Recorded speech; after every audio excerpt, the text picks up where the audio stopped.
The International Association for Near-Death Studies presents NDE Radio, a weekly exploration of near-death experiences and similar encounters with the other side. Now, here's your host, Lee Witting.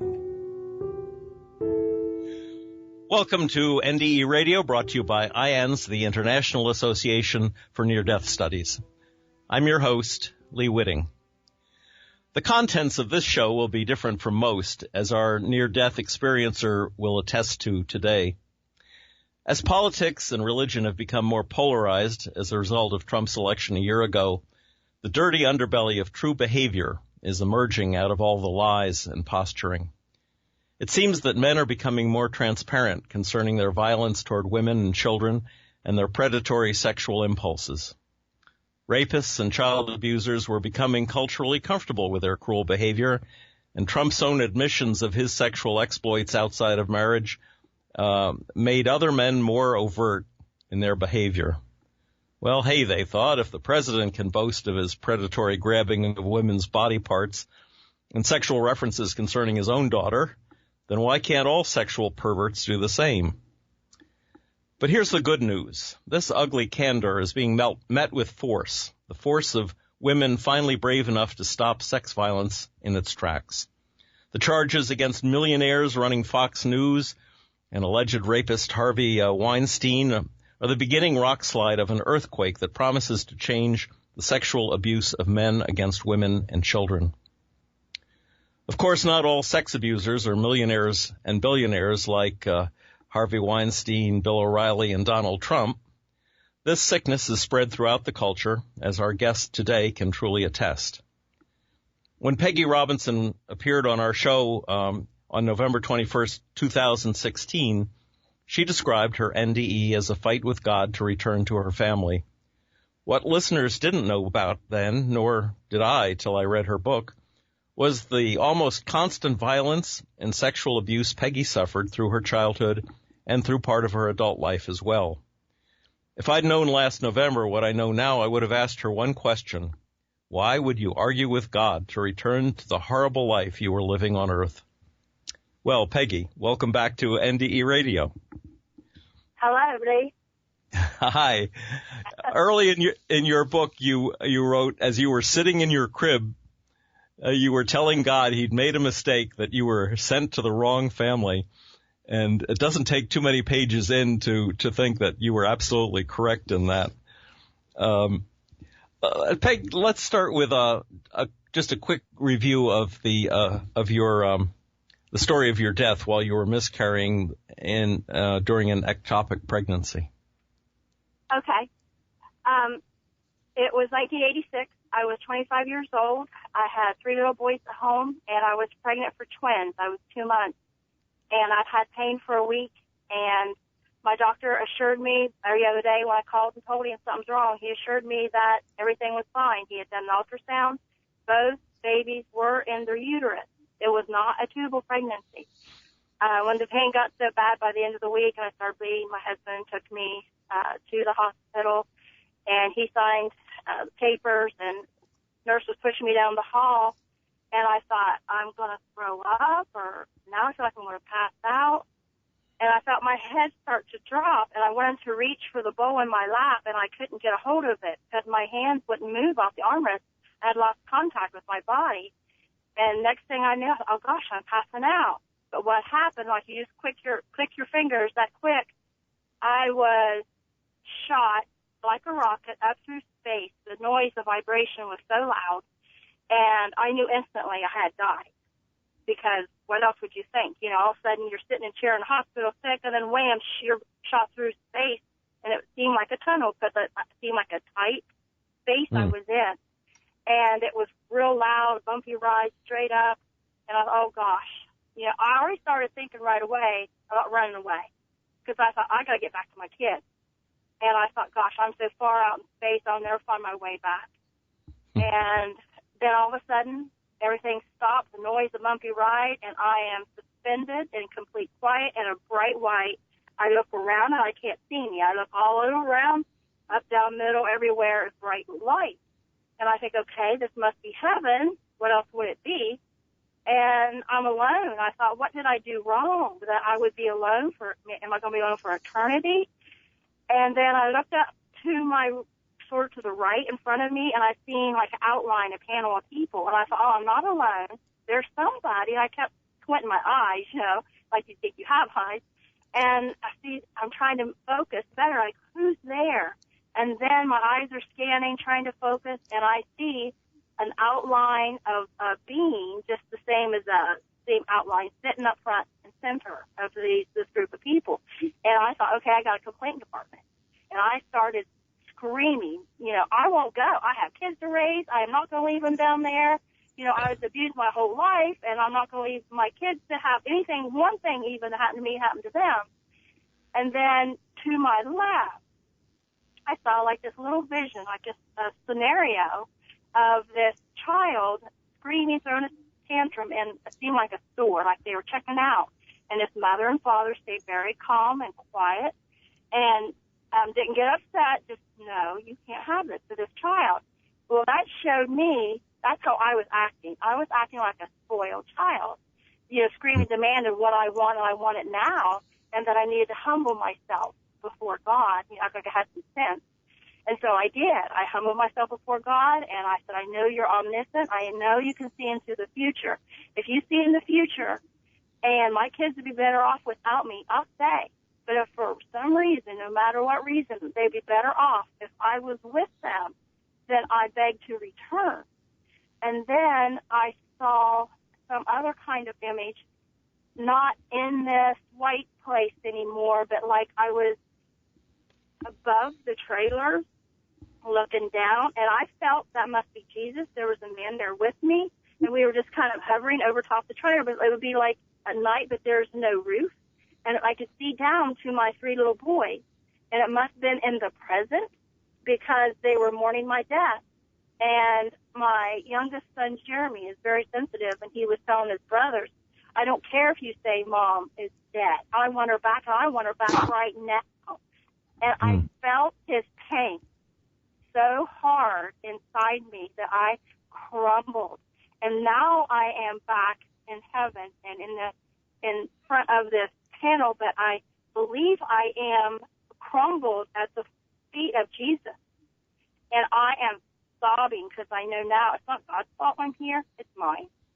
I had my tubes reversed. I had them repaired, and then I had 5% extra chance to a pregnancy, and I got that 5%. I knew I had a pregnancy. I knew the twins were going to die or were dead. Didn't know. But I knew there's no hope for them. I thought I was gone. This was it. This was my time. And so I was like bawling, sobbing at Jesus' feet, and I tried, because I'm bawling so hard, I tried to look up, and my hands start to come up, and I start to look up as if I'm on the floor, crumbled. And I cry out, like as a second thought now, who else will teach them about you? And then I left this part out before because I didn't really understand it. For a brief second, I think I'm at the fluorescent lights in the ceiling hallway of the emergency room. But then I am back in the wheelchair. And the first thing I have back is my hearing. I hear that the nurse is pushing me in the wheelchair is now talking to another nurse. And I'm thinking, she don't even know her patient just died. She was too busy talking to know that I died. And then I felt feeling on my hands on the armor come back. And then I felt like a wave of warmth go down through my body. And then when I felt my feet on the footrest, I knew I was back. And my first thought was, what the hell was that? Because I was just dead in heaven and accepting it. And now I'm back. And, this was 1986. I had never heard of such a thing. And no way was I going to tell this and be sent to the psych ward, because if I was, nobody would get to the bottom of what was wrong with me medically. And I felt like I only had a short amount of time to get my doctor to understand this is serious, this is life or death here, and take me seriously. I felt I only had a little bit of time to, like a second chance. Like, okay, God's like, here it is, sink or swim, see if you can make it. That's the way I felt. Right. Because I knew whatever was wrong wasn't fixed. But of course you'd already been given a second chance because God saw fit to send you back. You talked him into it, as it were. Yeah. Your story, told so matter-of-factly in The Will of a Wildflower, it's one of an incredibly dysfunctional family with rape and incest and racism and pain and longing and your own self-blame and guilt, as if everything that went wrong all the time was your fault. And so did you... Well, I can believe that you would want to save your three boys from that same fate, and that would be a tremendous impulse to take you back. But wasn't there even a moment's wish that you could just stay in the light with God and Jesus? No. I was just shown this light, you know. All I cared about was my kids. That was it. It wasn't about me. Now, the next morning, you know, they kept me overnight, even though the doctor examined me and said there's nothing wrong. I don't know why you keep saying something's wrong. It's not tubal. And I refused to go home, or I knew I'd go home and I would die the next day if he sent me home. I just knew it. Yeah. Even though I couldn't tell anybody why. But so the next day when they, you know, did the ultrasound and they found, you know, internal bleeding and they rushed me into surgery. Then when they sent me upstairs to sign my organs away, then it was about me. Then I was selfish. I'm 25. I'm pretty, damn it. You know, I shouldn't die right now. I had all this selfishness as a human being then about my life. Now, during your life and during all this suffering, I mean, it's amazing. Under these same circumstances, I think many people would have killed themselves. And I know you contemplated it a couple of times. You mentioned that your grandmother was half American Indian, and I was wondering, do you think that you had some of the visions you had? You saw an angel at one point in time when you nearly drowned, and do you think that some of that might have come from her tradition as well as from your own Christian tradition? No, I had never heard anything like that. I mean, we went to Sunday school, and you just hear what you hear in Sunday school. We weren't even allowed to go in the big church usually with the whole group. It was just like pre-Sunday school stuff, you know, color, sing some songs, hear some little stories, you know, something. It was nothing that I'd ever heard. It just happened when I was, and it's ironic that I'm sitting here talking to you. I can almost see the pond where I'm at, where I drowned. I'm seeing that close right now. But when the angel appeared, you know, at first it was just her voice, you know, not seeing her. I just was thinking, which way am I going to go? I'm going to go right towards Belfry. Should I go left towards Marietta? You know, I can do anything I want now. I could hover above this pond. You know, apparently I could fly, so where should I go? And then I heard, did not see, but I heard a woman's voice in front of me in the air, a little distance away. Don't go yet. If they find you soon, you might go back. Yeah. And I thought, what is she talking about? Go back? That's not how death works. You were 5 years old at this point, right? Yeah. And your brother, you were out in the middle of the pond because you have found a board to paddle on, and your brother Jack comes and takes the board away, leaving you to drown, although he probably didn't intend for you to drown. But I mean, this is such a thoughtless family that you were caught up in.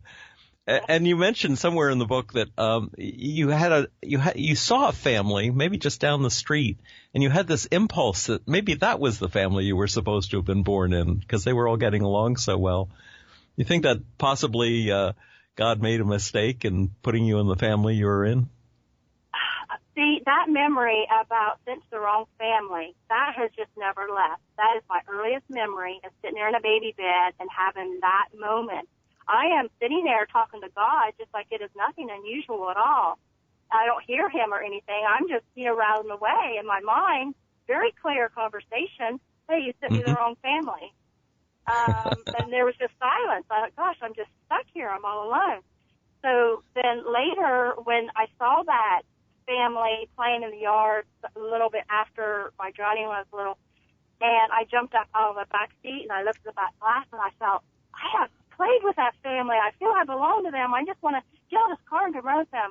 Honestly, now that I've wrote my book and I've had time to really, really process and think about things, I always wonder if, when I hovered over that pond when I drowned, and I thought about going right or I thought about going left, I wonder, because it felt like at moments when I remember that I did, even though I never left above that pond, there's this feeling that I did go, that I have memories of just floating down this highway, and maybe it's blocked from my memory that I did go looking for other kids to play with, like I had thought about, and I did run around in yards with kids, or I did go in and out of houses, because I have the strangest memories down that street where those kids were playing, and right down the street to my grandma, where I was, after this drowning and stuff happened, I would stand outside my grandma's house and look at houses, as weird as I know this sounds. As a little child,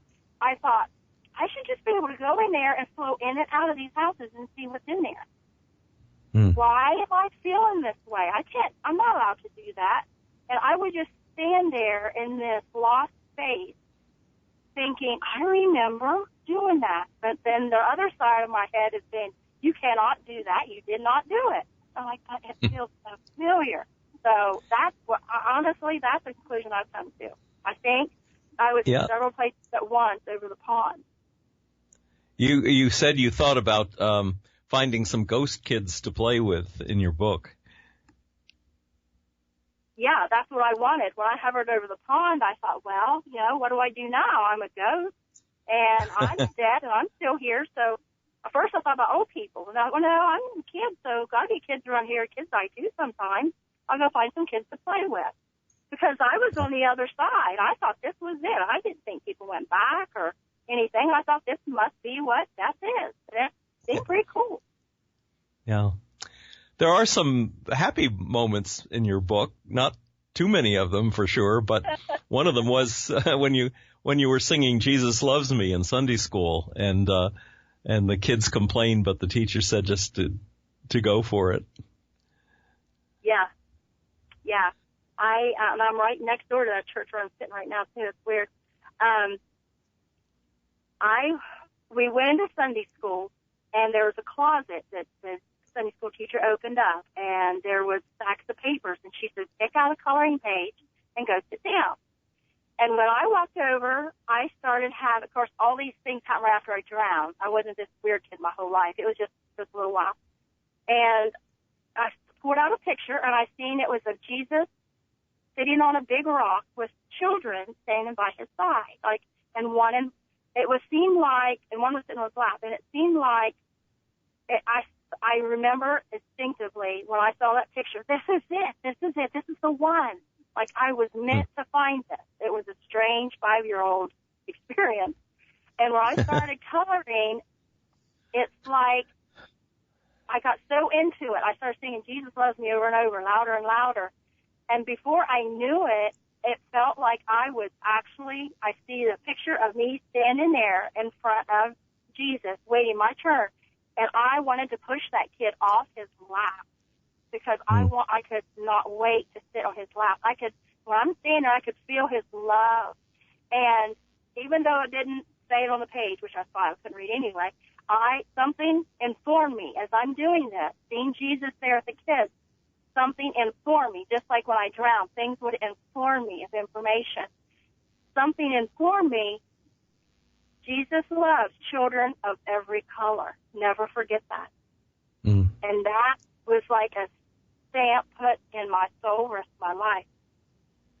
There's a famous story about a well-known theologian who was asked this profound question: what's the deepest theological question that you've encountered? And he quotes that song, Jesus Loves Me, this I know 'cause the Bible tells me so. And it's a wonderful song, powerful song. You somewhere in your book, and I wrote this down because I thought this was important. You say it was and this is after incredible suffering that you've gone through in all forms. It was just the way life was. I couldn't stop loving someone no matter what they did to me. That is almost supernatural. I wonder, do you because There were some places in the book where you just couldn't forgive, and it's certainly understandable given what happened to you. But I thought that phrase, was it about Tanya? I can't remember. Yes. Yeah. That you just, no matter, and there was a lot of cruelty, before and after that point in your life, but still, the fact that you made that kind of commitment, it almost, I don't know if you've ever thought about reincarnation, but it almost sounds like you were dealing with these people under other circumstances and maybe another life, and so there was a deep commitment even to the people who were hurting you. I don't know. I say it has felt like a curse to continue loving when someone has clearly showed you they would just as soon you die. Yeah. But I would rather be like that than hold hate or resentment. So. Well, there was threats against others in this family. I mean, there was that rat poison incident where they were going to poison Don, and business about jumping off the bridge, that was urging you to jump off the bridge, wasn't it? To drown yourself? Yeah. My sister wanted me to jump off. So, I mean, my gosh, there was it's like there was no line they weren't willing to cross in terms of, sexual, abuse, physical abuse, beatings, incest.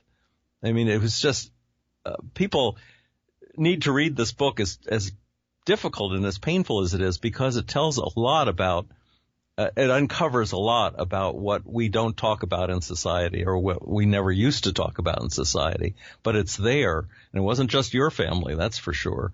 So, I think, and my introduction was implying this, that women, including you, are now getting the bravery and the courage to tell the truth, and tell the truth and shame the devil, and get men off your backs, because there's an awful lot of this that is, I'm sure, still going on. Yeah, and, that's what I was trying to do before I wrote the book. Stop thinking about it. Stop having PTSD. Stop those memories. Just stop. Nobody wanted to hear my story anymore. They've already heard it 100 times. The people that did the things knew they happened. They knew it, but it's in the past. We don't want to hear it no more. And so I'm just supposed to swallow it all and go on about my life. And so I wrote it all down in a bunch of notebooks one day, and I thought, I'm going to write it all down. I'm going to get it out of me. I'm going to stick it in a drawer, and it's going to be gone, because I am tired of having PTSD.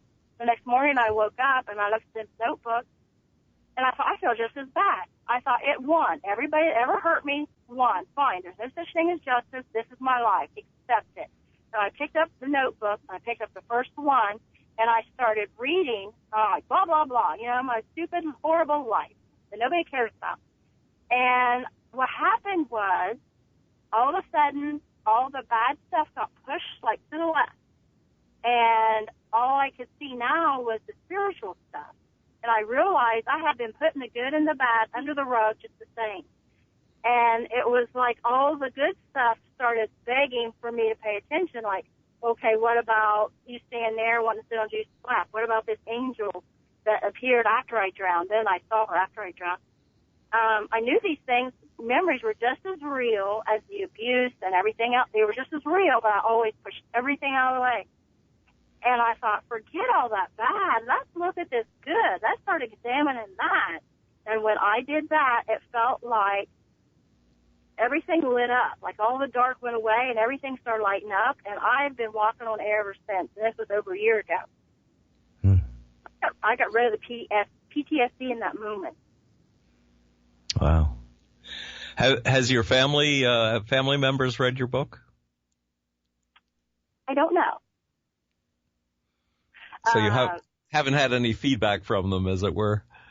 My mom heard I was writing a book, and she, of course, had never read it or asked me what was in it, but she said right off the bat, well, I bet I sound like Mother of the Year. And she said, I will look for it in the fiction section.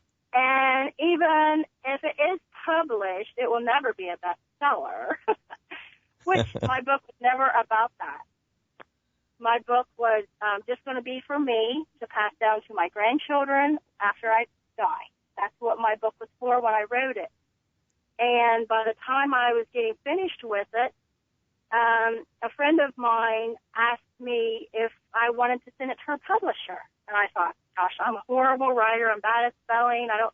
Writing is always more subject. And so, okay. So I called him, Rodney Charles, First World Publishing, a former monk. And he said, well, go ahead and email it to me. And I said, well, I'm not sure if it's worthy. And he said, it's worthy because you are worthy. And he's had my heart ever since. And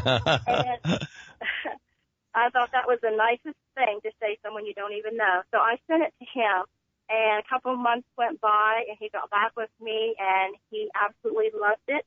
He said, but it needs deep cleaning. I need a lot of editing work done.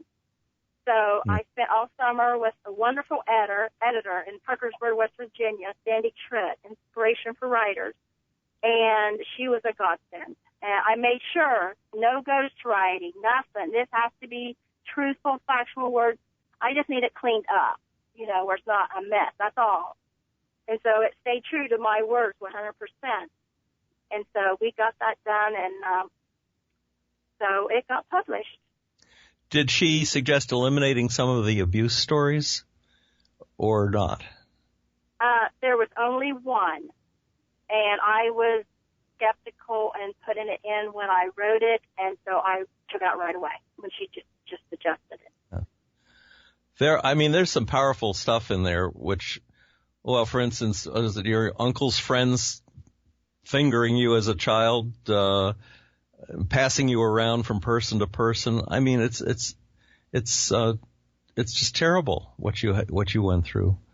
And I asked my mom about that a couple years ago, and I asked her what house, did we go to that night after that happened? I can say exactly where they lived, whose house it was. And I asked her questions about that, and she said, well, you should have screamed. Those kids would have screamed. There are times when you screamed and it didn't do you any good. I mean... Well, I was 5. I was just going in my room, go to bed. It was dark. I know. And I didn't know what was going on. I didn't have time. It happened so fast. You get passed around like you're in show and tell. And I tried squirming to get down, but I thought, put the blame on a 5-year-old child, that I should have done something differently. So. Did you find at any point in your life, did you find that it was impossible for you to trust any men or boys your age? I mean, were you automatically wary of them all? I don't think I was, we're leery of them all, but leery of situation. I wouldn't allow myself in a situation, or I also watched people's eyes, their motives, felt their emotions, very cautious. Even to this day, I can pick out a creep out of a crowded room. And yet you wound up with so many creeps. It was almost like no matter which way you turned, you were running into some ass, who had the worst intentions for you. Well, my husband and I celebrated our 20th wedding anniversary yesterday. He's my second marriage. Congratulations. So that's the one I had with the twins, so not him, but that was 16 years and a long time ago. But, when I was 18 and I got with my first husband, my parents had kicked me out. I was living in my car. I had a job. And I got pregnant a month out of high school. And back then, you stood up to the plate with your responsibilities. And we both did. And, I don't hold any, animosity against him now. He's the father of my children and, grandfather of my grandchildren, as my husband is now. So, so I think his family are probably reading this right now. So that should be interesting. I'm sure it will be. And there was one other question. We're just about out of time, but I wanted to ask you. You protected a black man who you could have charged, with a crime, and it wasn't probably all that natural for you not to have been a racist because you were surrounded by racists, and yet you had an instinctive feeling that was an unfair situation, and you would be jeopardizing his future by telling the truth. So you protected him, even though you later got blamed for with a lot of racist slurs and so forth. I told the truth to the caseworkers and the police the next morning as soon as I got away from him. Mm-hmm. Of course, I didn't tell how I left my body and stuff, and I didn't understand that because I didn't scream and fight and hit him in the head with something that, that wasn't, I didn't consent, but I didn't really understand that. But they charged him with, what did they charge back then? When the girls are old enough to consent. That's consent. Yes. He got charged with that, yeah. Okay. Did he go to prison? Yeah. No, he just got told to stay away from me. But my family, they thought what they wanted, and I didn't tell them any different. It was no use to try to talk sense into those idiots. Well, they blew it out of all proportion and talked about, I'll let the folks read your book. Tell the audience how they can get a copy of your book, Peggy. I know it's on Amazon. It's on Barnes & Noble. It's on Books A Million. I know. Okay. Well, it should be Will of a Wildflower. The Will of a Wildflower, your nickname when you were a kid, and it's a perfect nickname for you, or at least it was back then. We're out of time, Peggy, but thank you so much for sharing your experiences with our listeners. If the folks would like to listen again to this or any of our past shows, just go to our website at nderadio.org. And for more information about IANDS, go to their website at iands.org. And tune in next Monday, 11 a.m. Eastern, for more NDE Radio. This is Lee Witting saying thanks for listening.